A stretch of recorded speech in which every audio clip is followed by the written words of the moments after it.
একটা ছোট কিন্তু হৃদয়ে ছুঁয়ে যাওয়ার মতো ইসলামিক গল্প বলি। ওমর ইবনুল খাত্তাব রদিয়াল্লাহু আনহুয়ের জীবন থেকে নেওয়া। ন্যায়ের খলিফা ও ক্ষুধার্ত শিশুর কান্না। এক রাতে মদিনার খলিফা উমর ইবনুল খাত্তাব রদিয়াল্লাহু আনহু শহরের অবস্থা দেখতে বের হলেন। তিনি সবসময় চেয়েছিলেন তার শাসনে কেউ যেন কষ্টে না থাকে। হাঁটতে হাঁটতে দূরে একটি তাঁবুর পাশ থেকে শিশুদের কান্নার শব্দ শুনতে পেলেন।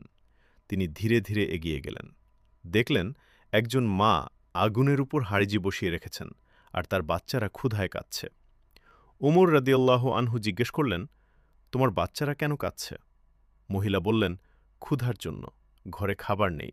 আমি শুধু পানি ফুটাচ্ছি, যেন ওরা ভাবে খাবার রান্না হচ্ছে। তাতে হয়তো ঘুমিয়ে পড়বে। এ কথা শুনে ওমর রাদিয়াল্লাহু আনহুর হৃদয় কেঁপে উঠল।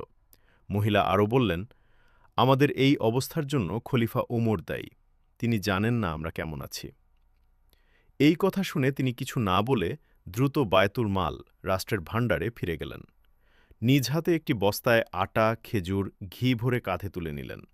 তার সঙ্গী বললেন, আমি বহন করি, আপনি খলিফা। ওমর রাদিয়াল্লাহু আনহু বললেন, কিয়ামতের দিন তুমি কি আমার বোঝা বহন করবে? তিনি নিজেই বোঝা কাঁধে নিয়ে সেই মহিলার কাছে ফিরে গেলেন।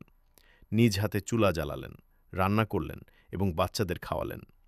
শিশুরা যখন পেট ভরে হাসতে লাগল, তখন উমর রাদিয়াল্লাহু আনহু দূরে দাঁড়িয়ে তাদের হাসি দেখছিলেন, আর তার চোখ দিয়ে অশ্রু গড়িয়ে পড়ছিল। শিক্ষা: একজন নেতা হলে মানুষের কষ্ট নিজের কষ্ট মনে করতে হয়। দায়িত্ব থেকে কখনো দূরে থাকা যাবে না। আল্লাহর কাছে জবাবদিহিতার ভয় থাকলে মানুষ সত্যিকারের ন্যায়পরায়ণ হয়।